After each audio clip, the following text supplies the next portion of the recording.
Saludos a todos y gracias por acompañarnos en Informe Semanal. La próxima semana, previsiblemente, conoceremos la fecha en la que Pedro Sánchez se someterá a la sesión de investidura. El candidato socialista designado por el Rey, segundo más votado en las elecciones generales, se ha reunido con Rajoy, el más votado, mes y medio después del encuentro que tuvieron en Moncloa tras el 20D.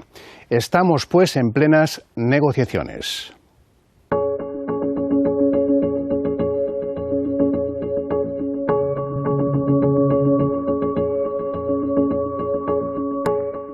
Recorrido difícil, resultado complicado e incierto, posibles elecciones segundas a la vista, con un resultado que no resolvería nada seguramente, porque en gran parte se va a reproducir el mosaico de los cuatro partidos y de las pequeñas formaciones. Si no se ponen de acuerdo los dos grandes partidos, hay que buscar una solución tercera, que a mi juicio pues tiene pocas posibilidades, ¿no? Yo creo que no es de excluir que vayamos a otras elecciones. Para mí el dilema, como el dilema de Hamlet, no es pactar o hacer nuevas elecciones. El dilema es pactar o dimitir, pactar o ceder el sitio para que otros líderes de esos mismos partidos puedan lograr ese acuerdo.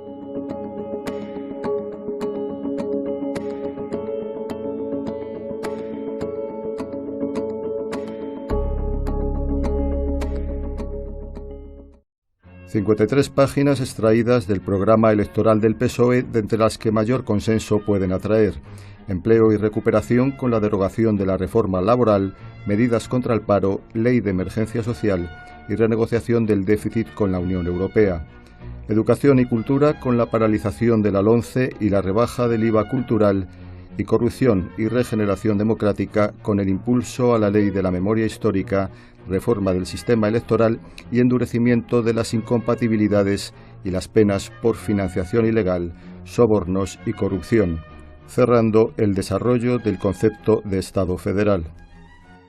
Además, absolutamente insuficiente. No hay que hacer programas de 180 páginas que no lee nadie, pero ahí faltan muchas cosas. La parte económica es absolutamente débil, porque lo que puede estar viniéndosenos encima es una segunda recesión. A mucha gente se le olvida que este año tenemos que pagar el equivalente a 400.000 millones de euros, porque nos vencen pagos por esa cantidad que es prácticamente la mitad de nuestro PIB, ¿no? Que tenemos el problema de Cataluña sin resolver, que tenemos que, en cierto modo, cerrar la brecha social que se ha abierto también como consecuencia de la crisis económica. O sea, los problemas son muchos y, por tanto, necesitamos un gobierno que tenga la capacidad de ir cerrando esos problemas, y un gobierno débil, pues es muy difícil que la pueda resolver a menos que exista un consenso absolutamente fundamental sobre los puntos esenciales, ¿no? Situación nueva en España, no lo es en otros países europeos como Alemania u Holanda, con gobiernos de coalición desde la posguerra mundial. Liberales y laboristas gobiernan en los Países Bajos con el apoyo habitual de 3 de un total de 12 partidos, desde verdes hasta eurófobos. La minoría de 36 escaños sobre 75 no impide legislar sobre los temas más dispares. En las elecciones siempre producen un sistema multipartidos, no dos, sino de multipartidos. Y en Holanda, siempre ha habido gobiernos de coalición desde la Segunda Guerra Mundial, muy estables. Tardan mucho en formarse después de las elecciones.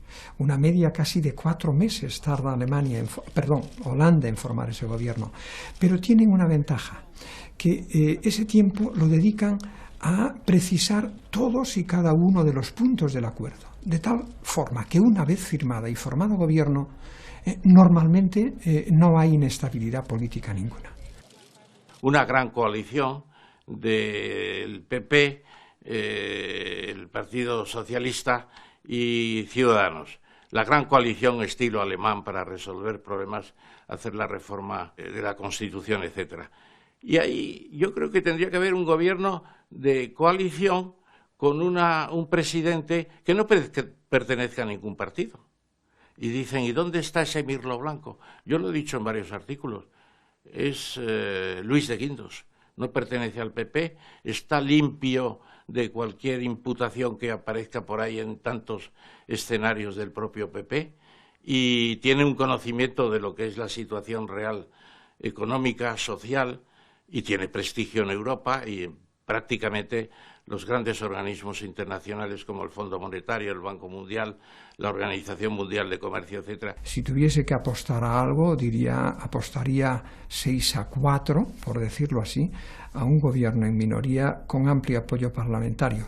Un apoyo que en algunos casos, para algunas medidas, tiene que incluir al Partido Popular, porque hay 3 o 4 cosas que nuestro país tiene que hacer en esta legislatura que no se pueden hacer sin el apoyo de los 2 grandes partidos.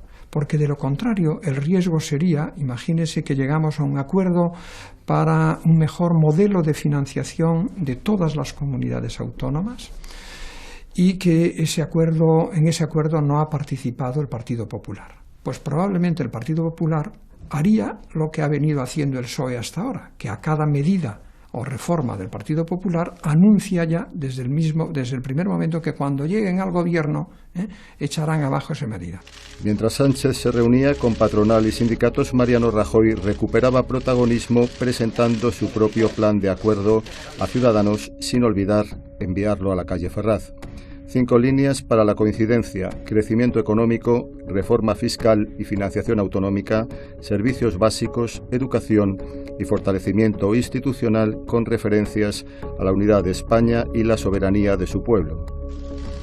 La semana cerraba con una cita sin diálogo, la que los líderes de los 2 grandes partidos habían acordado para el viernes en el Congreso.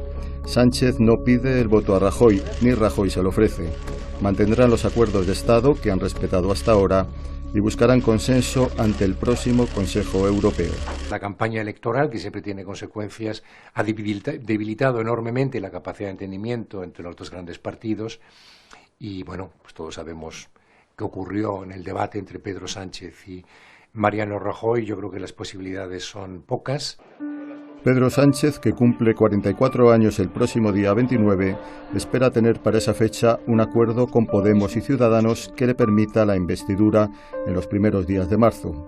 Reconoce que solo con las fuerzas de izquierda no puede formar mayoría suficiente. Quedan más de 2 semanas de nuevos contactos en la agenda de los pactos.